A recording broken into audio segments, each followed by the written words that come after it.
So, last night, I saw a post on Facebook, and it was a comparison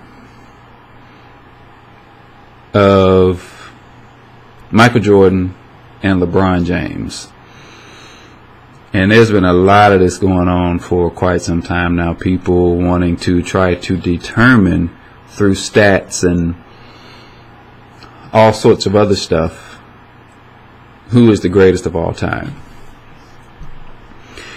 And it's gotten to a point where it annoys me to see people going back and forth. So I just kind of tune that stuff out and don't really pay attention to it. Because you have two great players from two totally different times that we're trying to compare. And that's a tough thing to do. But this particular post that I saw last night was comparing Jordan at 32 to LeBron at 32. Basically what they've accomplished compared side by side at the age of 32. Now, I didn't go too deep into looking at the comparison because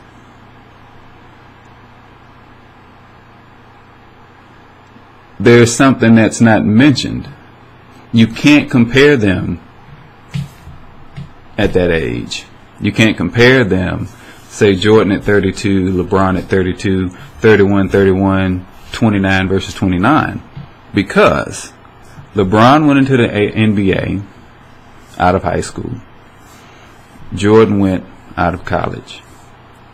So let's just say there's a 4-year difference. So it's not an accurate comparison. You can't compare it. So that little bit of context makes a huge difference. And whoever created that post decided to just not even consider that and leave it out. So basically what I'm talking about right now is context. You know, we all can read things that's provided to us or that's shown to us that someone else has put together or created. But before you run into believing it, signing off on it, do your research. And this applies to all of life. Taking things out of context can ruin lives. It can ruin knowledge. It can totally mislead and misguide people into doing and believing the most ridiculous things, even evil. So taking things out of context is something we should all avoid doing, because there are those that justified years and years of slavery through the Bible, saying that there was slavery in the Bible, so we're okay doing what we're doing to black people. Same for vengeance and revenge. Eye for an eye. You know, I've heard that since I was a kid.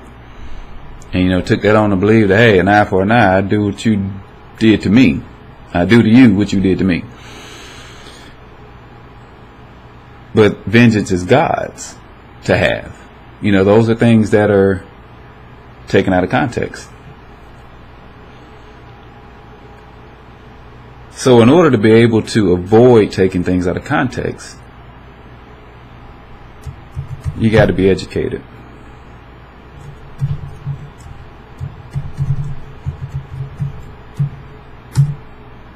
Now,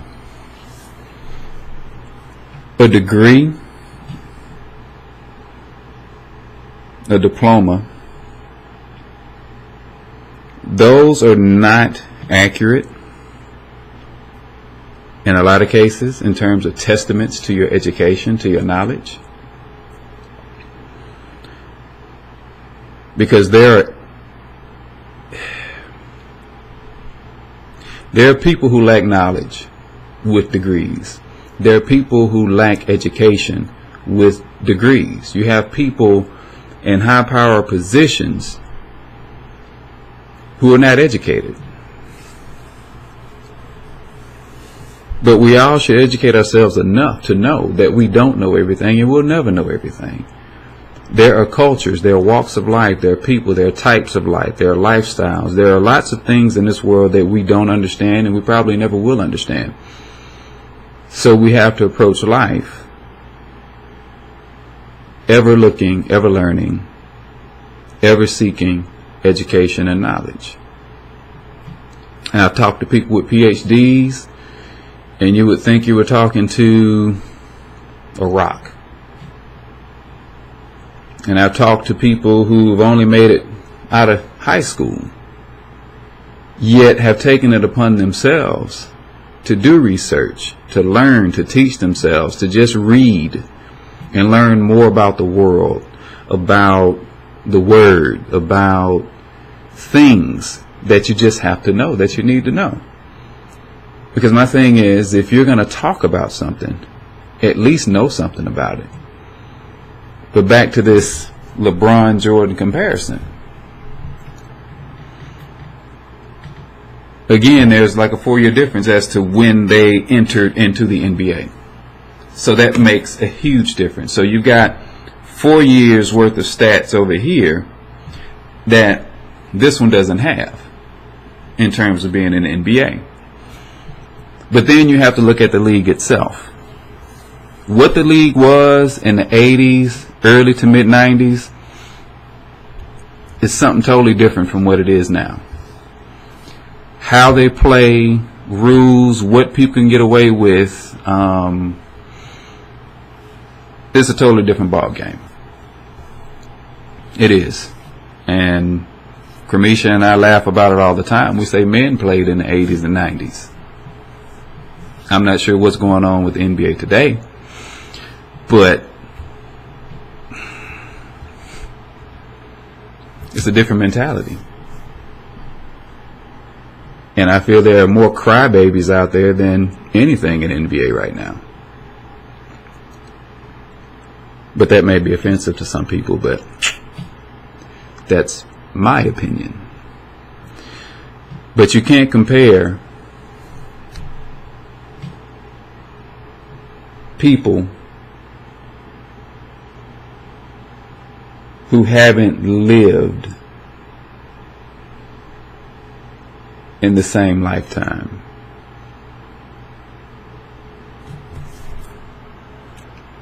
I can't compare my life as a parent and say it's the exact same thing as my mother or my father's life as a parent. Because the time is different. The context is different. The context of the 70s and 80s, totally different from the 2000s. Totally different. So, same morals, same basic structure, but it's a different ball game. Totally different ball game. So what we have to do as a people, rather than comparing and always this back and forth between you and me, him versus her, black versus white, America versus the world, got to get beyond the differences. Because if you spend your life comparing everything all the time and making excuses as to why you can't do this or why that one can't do this, you're wasting life. You're wasting time. You're wasting space. Because ultimately, if we're not working together toward a common goal, and for me that common goal is life as God prefers us to live. And that's a life of love. That's a life of forgiveness. That's a life of grace and mercy. That's a life of getting beyond the differences and not allowing the differences to prevent life from taking place, to prevent love from entering in. But we take so much out of context. We take what people say out of context. We take what people do out of context. If I just stepped outside of my house and stood on my front porch and just lost my mind, just screaming, shouting, using profanity, just totally losing it, and my neighbors come out and they see that, they're going to think I'm crazy. This dude is crazy. We need to leave him alone. He's psycho. We don't want him in our neighborhood. Blah, blah, blah, blah, blah. Whatever their response is. There may be a neighbor that comes over and say, hey, what's going on? Because I could have just had an issue inside my house that pushed me to that point. There could have been something tragic that just went down, or something crazy that just happened. And I've got to step outside to release that stress, or to get some kind of relief from whatever just went down in my house. But you'll never know that if you don't talk to me. You'll never know that if you don't act as though you're my neighbor. Never know. But that's how context gets screwed and left out, because we don't talk to each other. We don't communicate. We don't share honestly with one another. And there are people who try to teach, try to educate, try to pass along knowledge and motivation, advice, so forth and so on. And they do it with transparency, not hiding anything. Because I think one of the best ways to learn is through experiences. Now, if I'm not willing to share why I'm passing this message along, then some people might not want to believe me or might not take it seriously, because I'm just saying and spitting words at them. I'm just telling them something. But why? Like I try to be with my kids. This is why Daddy said that. This is why I did that. These are the reasons we put these rules in place, because of what I did, what I went through. And this is exactly what happened. These are the details. So now you know. But there are so many people that criticize those that are being transparent. There are some people that don't even want you to be transparent and hate transparency, because once you take the time to watch or listen to someone who is being completely transparent, you see straight through that person, and on the other side, there's always a mirror. And you find yourself. I mean, how many times have you gone to church and you've listened to your pastor, if he or she is a great teacher and practices honesty, openness, and transparency? And how many times have you listened to them teach or preach and feel conviction in your chest and in your heart to say, you know what? That's me. I've got to do better.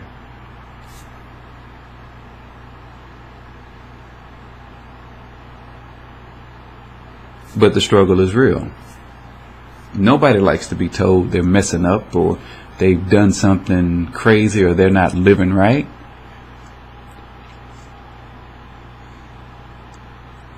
Yet there are several people out there who are open to receiving criticism. They're open to receiving advice, things to consider, things to take into account, to ponder, and see if there's reason to make some changes. But you can't learn if you're not open to learning. You can't educate yourself on a subject if you're not willing to open the book. Media is not teaching you anything. The news is not teaching you anything. Opinions don't teach you anything. You have to seek the knowledge, do the research, read the books, find the references, compare what you see, or compare what one person says to what the other person says. Find some commentaries, expert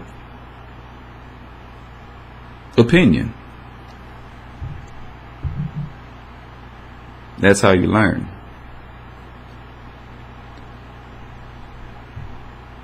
So, practice listening, practice observing, practice following up on the things that you hear other people spouting. And when I say follow up, I mean make note of what it is they're saying. And if you have any interest, or if you want to say something about it or feel some kind of way about it, take that subject matter, Google it, research it, find some books, go to the library. Libraries still exist, and they still have lots of books that are available for educating yourself and giving yourself some context to all the things that are going on in the world right now. So get some context in your life. It makes a difference. So that when you talk to people, or when you approach someone who may have knowledge or may be educated, and you want to voice an opinion or start a debate or maybe even have an argument, you don't sound like a rock talking gravel, rather than knowledge and wisdom or understanding. That's the last thing I want to sound like, is a rock approaching anybody. I don't know everything. There's still lots of things I want to learn and that I look to learn. But I know that it's good to know for yourself what it is you're talking about. Regurgitating somebody else's statements or opinions don't really help if you're making that your basis for a debate or an argument. Now, you can reference other opinions or reference people who have said certain things or shared certain things concerning certain subjects, but never take it on as your own unless you've done the research and you are in full agreement and can provide some proof of that knowledge or something that someone can refer to say, okay, well, he knows what he's talking about. Same thing with our teachers growing up through high school, middle school. Your teachers are telling you stuff, and then you're going into your history book, your math book, or whatever book it is, and saying, okay, this is in line with what they're teaching me. You never stop learning. You'll never stop learning. You're always going to be learning till the day you die. Now, if you choose to stop learning, then I'm not sure what kind of individual you're going to turn out to be as you get older. But it's good to always be open for learning, because that's how you gain context. Read something every now and then, other than somebody else's opinion that is unfounded or off the top of their head. So, context, it matters.